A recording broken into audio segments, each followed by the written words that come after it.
Hey guys, how's it going? It's been quite a while since I've actually cut a video. Our last one we did was a live video over the DJ85 engine that I picked up from Mile High RC. That is a good engine. I can't say so much for the airplane I had it on, which was the Nitro Planes 85cc Sukhoi. That thing was a hunk of junk. It may as well have been built out of popsicle sticks and crap wood. The quality of the wood was crap.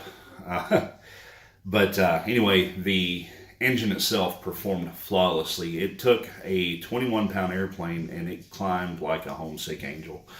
The airplane did fine. It flew great, lasted through all the paces I put it through, brought it in, landed it, and I normally fly off of grass and I landed on asphalt this time. And she scooted across and went off the end of the runway, and the gear folded. There was absolutely no reason for it to fold. There's Ryan. It folded, and that airplane was a nightmare from day one, so it's sitting out in the boneyard just because. But anyway, the engine performed flawlessly, and when I did the unboxing video, a live video, one of our viewers, Tony Beverly, if I got that right, he was asking about the Optical kill switch. And I've got one right here, and I got a little bit of time today, so we're going to make a video discussing the Optical kill switch. A couple things. Up until recently, I always ran two switches on my airplanes, one for the receiver and one for the ignition. And it works great, but let's say something happens. You get your throttle linkage hung up and you're stuck at, thanks buddy, half throttle. You can't land, so your only option then is to fly it until it runs out of gas, because your kill switch is up on the airplane where you gotta flip it, and it's not gonna happen. A lot of people take a servo, micro servo, mount the ignition switch inboard on the airplane and then do that, which is fine. It's kind of a pain in the ass to set up, to be honest with you, but once you get it, it works great. I've had those switches fail. Now, this isn't a new product out on the market. It's been out for a while. Just a lot of people have been leery of them. And this is actually the fourth one I've set up. I don't have an airplane. Actually, yeah, I do. I have one I'm going to set up in my 100cc Aeroworks. I took that motor, that 85cc, and I mounted it on my 100cc Aeroworks Katana that I brought home from that swap meet. And this is what it is, Tony. The Rcexl Optical switch. It's what it is. It takes away the standard batteries or power switch that you mount on your airplane, moves it inboard and plugs into one of your channels on your receiver. It's really simple. You have a power side and then a receiver side. The power side is easily identified by the red ends, okay? Battery plugs in here. This goes to your ignition, okay? And then on the other side, you have a channel side. That plugs into your channel. I always plug it in. Since I don't have anything with retractable gear, I always plug it in on channel 5 on Futaba, where the retract switch is. That goes to your receiver.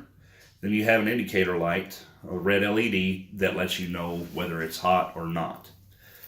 Isn't that a website? Hotornot.com. Isn't that where you found your girlfriend? Oh. But that's really all there is to it.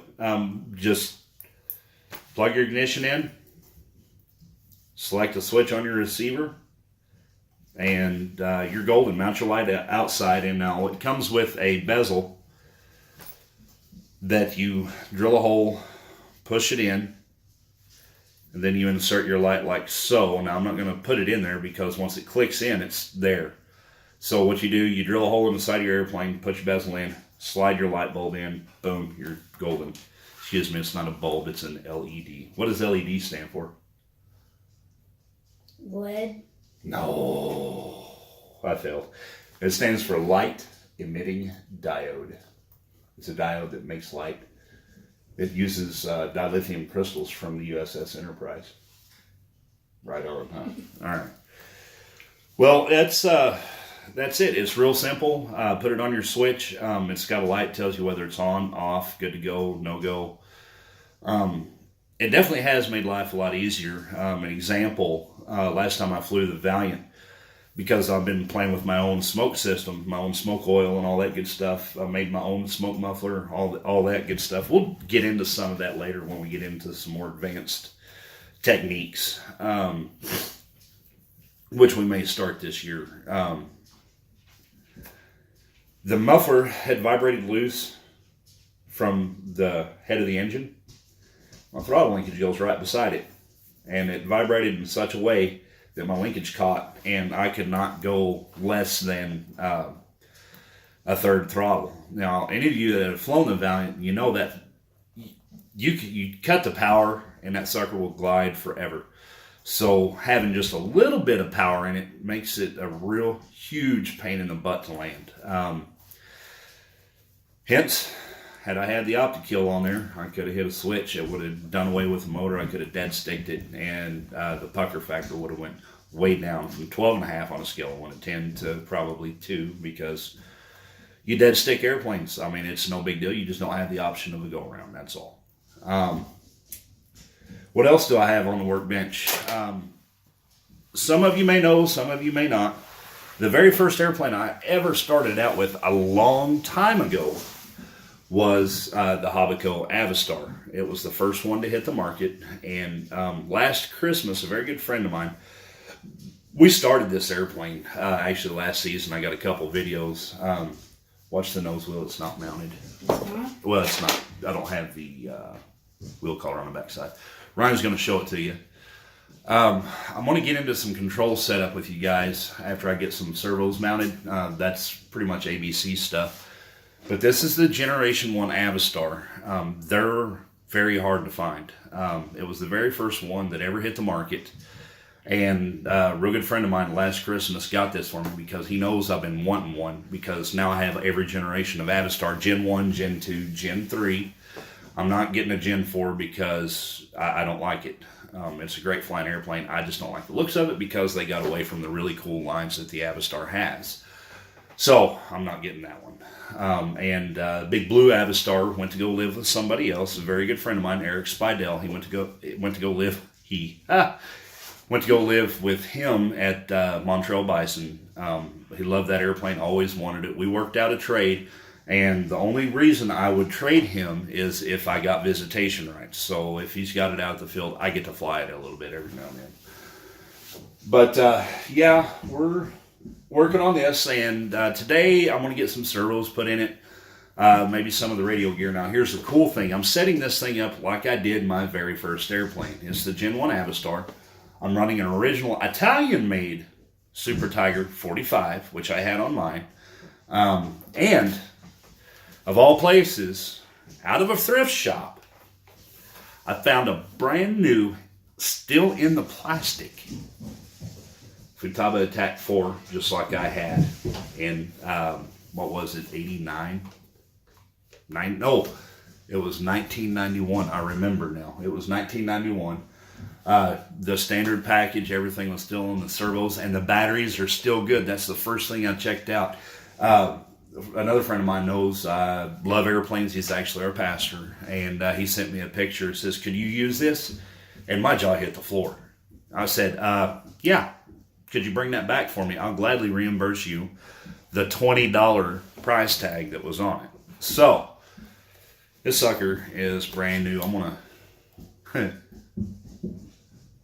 The power fell off quite a bit. But yeah, it's all the good stuff. You know, that's pretty cool. But yeah, we're going to play. We're going to have some fun, and we're going to do it old school like I did a long time ago. Be careful with lightning rod if you go with that, because they do break and they do attract lightning. But anyway, that's it for this episode of Big Sky Hobby Corner. It's not even really an episode. It's just kind of an update. I'm going to get the servos put in this Avistar. And then we're going to make a professionally formatted video on control setup. You're going to see the cool intro with the wood ball knocking the dominoes over in my really cool intro song that I wrote. But I got a couple other intro songs I've been working on in the summer while we were... Anyway, I'm rambling here. I'm excited. I'm glad to be back in the build room. Yeah. And use the receiver that came with it? Yeah, there's the receiver that came with it. This is your antenna. I'm not going to unroll it right now, but that sucker stretches from nose to tail of the air, or actually behind the wing to the tail of the airplane. And I think I got one of my original products I bought from back in the day. I just couldn't bring myself to get rid of it. It's actually an antenna stretcher or a holder.